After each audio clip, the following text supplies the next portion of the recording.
สวัสดีครับผมเศร้าหลินนะครับผมวันนี้นะครับผมจะมาตรวจสอบ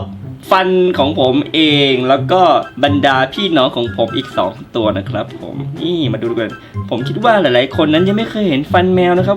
ว่าฟันแมวนั้นมีรูปร่างยังไงเงี้ย เห็นไหมฟันเล็กนิดนึงน่ารักไหมครับฟันหน้าแล้วก็มีรอยเขี้ยวที่แบบว่าเหมือนกุดไปนิดนึงด้วยตร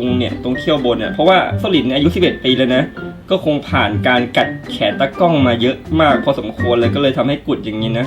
ส่วนฟันกราม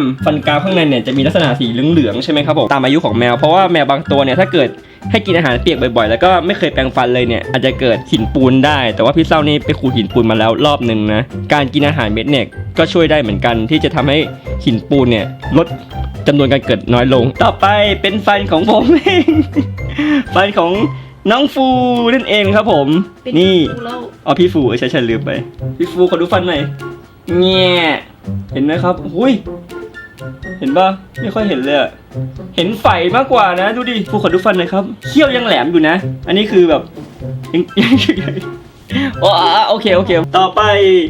เจ้าเชื้อราเจ้าหยงชุนเองครับโอ้โหอันนี้คือหยงชุนเนี่ยเป็นแมวเด็กอยู่เลยนะขอดูฟันแมวเด็กหน่อยเป็นยังไงบ้างแง่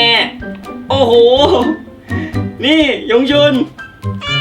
โอ้โหดูดิฟันสะอาดเลยนะครับแต่ว่าสังเกตได้ว่าเขี้ยวข้างบนเนี่ยเหมือนเป็นเขี้ยวพึ่งงอกมานะผมอยากจะบอกว่าเมื่อสัปดาห์ก่อนเนี่ยเขี้ยวเจ้าหยงชุนเนี่ยเขี้ยวก่อนหน้านี้คือได้ทำการหลุดออกมาทั้งสองข้างนะเป็นแผลไหมตรงเนี้ยคือเขี้ยวเก่าของเขาอ่ะได้หลุดลงไปแล้ว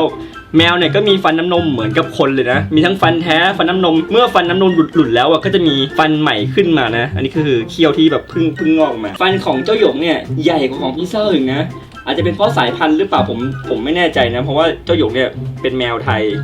ถือว่าฟันสุขภาพดีอยู่นะไหนขอดูฟันกรามหน่อยสิฟันกรามเอ้ยทำไมไม่ค่อยมีอ่ะฟันกรามไปไหนอ่ะอ๋อนี่ไงข้างในเห็นไหมแต่ก็ยังมีช่องว่างอยู่นะผมคิดว่าอาจจะหลุดไปหรือเปล่าฟันอันนี้เหรอเนี่ยที่แท้หูฟังตะกล้องขาดเนี่ยฮะนี่ฟันหน้านี่แบบว่าเหมือนฟันกระต่ายจริงๆเลยนะขอบคุณมากที่ให้ความร่วมมือนะครับผมแล้วฟันทั้ง3ท่านที่ผ่านมาก็คือฟันแมวนะผมคิดว่าน้อยคนที่จะสามารถที่จะมาดูฟันแมวอย่างนี้ได้เจ้าหยงขอบคุณมากเลยครับที่โชว์ฟันแมวให้ดูบ๊ายบายครับ